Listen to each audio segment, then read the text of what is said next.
फिर आपका स्वागत है। हम एक बार फिर उसी मुद्दे पर आपके साथ बात कर रहे हैं। आपकी मुश्किलें, आपकी परेशानियां यूपी तक साझा कर रहा है और कोशिश कर रहा है कि आपकी आवाज सरकार तक पहुंचाई जाए। अब इस सत्ता में जरूर कुछ न कुछ ये ऐसी सिफत होती है कि जो भी कुर्सी पर बैठता है उसे सुनाई देना कम हो जाता है, कान कच्चे हो जाते हैं, दिखाई कुछ देता नहीं, सिर्फ दिमाग चलता है। और दिमाग भी किस तरफ चलता है इसकी कोई गारंटी नहीं। अगर बात करें सिर्फ यूपी नहीं, राजस्थान में भी यही हो रहा है। दोनों जगह अलग अलग पार्टियों की सरकारें हैं, लेकिन फितरत एक जैसी है। दिखाई कुछ नहीं देता, सुनाई कुछ नहीं पड़ता, कान के कच्चे हो रहे हैं। राजस्थान में एलडीसी भर्ती को लेकर वहां के छात्रों में उबाल है। जनरल क्लास के उनका कहना है कि जनरल क्लास को जितनी सीटें मिलनी चाहिए उसमें कटौती कर दी अशोक गहलोत सरकार ने।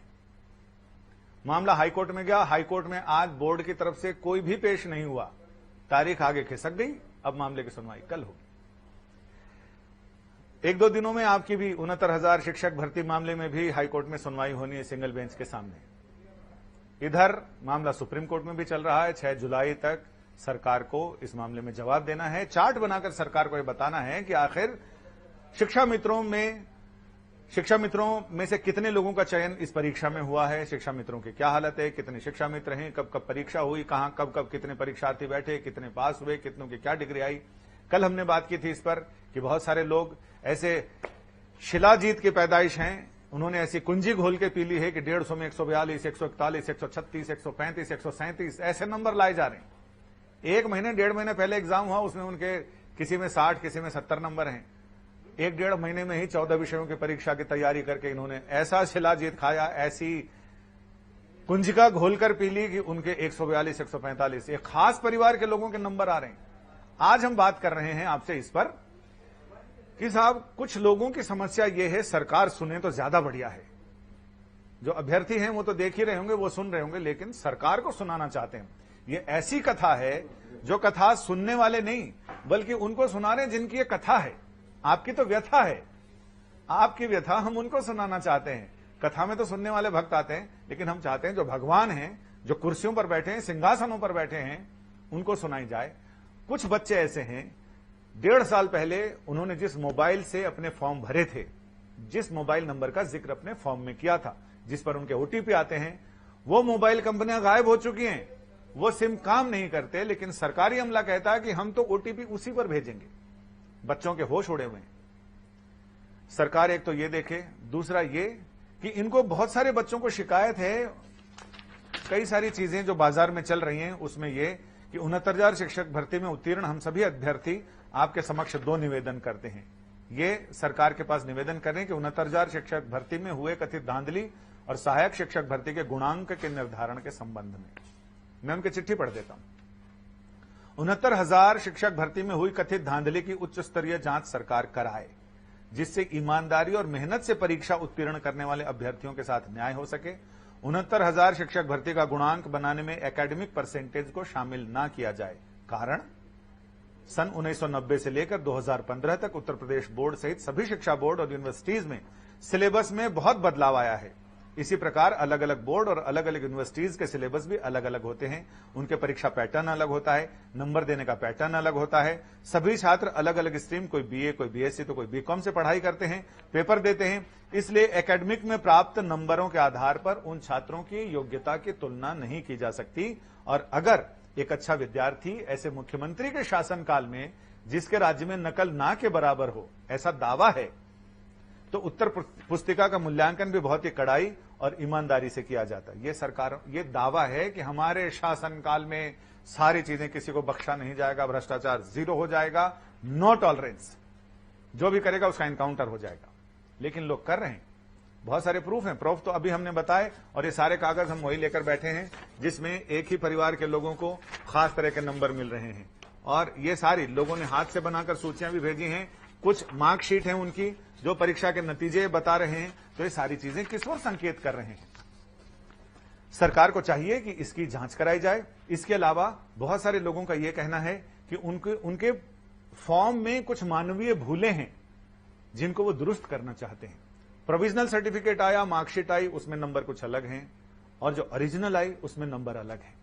इनका यह कहना है कि सरकार एक बार हमें मौका दे, क्योंकि सरकार ने भी बहुत सारी भूलें की हैं, वो भूलें भी सुधार होता है उनका, चाहे कोर्ट के कहने पर हो या सरकार खुद से भूल सुधार के लिए एक नया सर्कुलर जारी कर दे।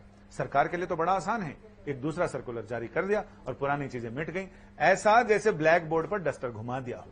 लेकिन जिंदगी में ऐसा नहीं होता है, जिंदगी ब्लैक बोर्ड नहीं है, इस पर डस्टर घुमाने से नहीं होगा। लिहाजा ऐसे में सरकार एक काम कर सकती है कि इन सारे लोगों को भूल सुधार के लिए एक मौका दे सकती है, और जिन लोगों के मोबाइल नंबर अगर उस समय के मोबाइल यूनिनॉर के या किसी और कंपनी के हैं जो अब काम नहीं करती है, जिसके मोबाइल काम नहीं कर रहे, उनको एक ईमेल आईडी विकल्प दिया जाए कि ईमेल आईडी के जरिए आपके पास या कोई दूसरा नंबर दे दीजिए या ईमेल आईडी जिसके जरिए आपके पास ओटीपी आ जाए, वन टाइम पासवर्ड, और आप उसके जरिए अपनी सारी चीजों का निराकरण कर लें। यानी कुछ ऐसी चीजें हैं। कुछ लोगों का यह भी कहना है कि जिनको रिजर्व कोटे का फायदा मिलता है उन सारे लोगों ने जनरल से सीटें ले ली हैं।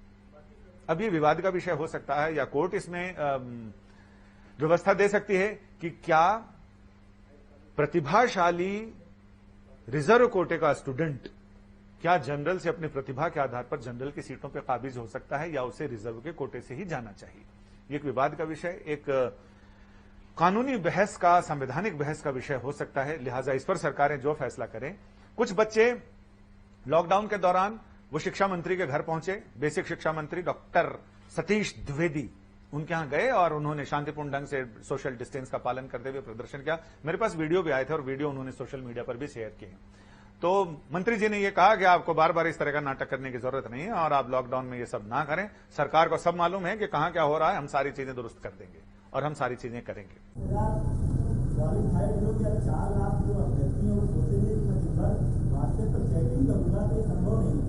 मैं फेसबुक पर अंत्येष्टि का भी कुछ डाल दूं तो आप उस पर जुड़ जाते हैं, मैं कोई अपने क्षेत्र के सड़क का पोस्ट डाल दूं तो आप उस पर जुड़ जाते हैं। आपकी जितनी समस्याएं हैं वो तो सोशल मीडिया पर आप कह ही रहे हैं, ये सब पता ही है। तो फिर लॉकडाउन में आकर के इस तरह का फिजिकल विज्ञापन देने की जरूरत नहीं है। आपकी सारी समस्याएं समाधान हमारे संज्ञान में है और आप ये विश्वास रखिए तो किसान समस्याओं का समाधान करने का प्रयास करते हैं। कुछ में कानूनी कठिनाइयां हैं, इतना नहीं हो पाता है, इतना संभव होता है। जो आप लोग अभियान चला रहे हैं लगातार फेसबुक पर, व्हाट्सएप पर, किसी को किसी समस्या का समाधान किसी को टारगेट करके नहीं हो सकता, ये तरीका ठीक नहीं। सरकार को अगर ये मालूम है कि कहां क्या हो रहा, तो ये भी मालूम होगा कि कौन से जिलाध्यक्ष के कहने पर क्वेश्चन लीक हुआ था, कौन से जिलाध्यक्ष और कौन से लोगों के दबाव में कुछ खास परिवारों को ज्यादा से ज्यादा नंबर मिले। हो सकता है उनको 150 से ज्यादा भी नंबर मिल गए होंगे। जांच होनी चाहिए, और जांच हो, निष्पक्ष जांच हो, स्वतंत्र जांच हो और बिना किसी भेदभाव के जांच हो, तो शायद बहुत सारी चीजें सामने आएंगी। और सरकार का यह दावा कि हमारा जीरो टॉलरेंस है, तो उस पर भी कुछ असर हो सकता है। सच में जीरो टॉलरेंस है या फिर सरकार फिर वैसी ही है। और जाहिर है सरकारें वैसी होती हैं, कुर्सी पर आने के बाद आदमी के कान कच्चे हो जाते हैं, सुनाई कम पड़ता है, दिखाई धुंधला पड़ता है, और कई बार तो एक ही तरफ दिखाई पड़ता है कि इधर वाले को देख रहे हैं तो इधर ही वाले को देख रहे हैं, इधर वाले को कुछ नहीं दिख रहा। इसलिए सरकार से हमारा यह कहना है, ये उस व्यथा की कथा है जो हम उनको सुनाना चाहते हैं जो ऊपर बैठे हैं। नमस्ते।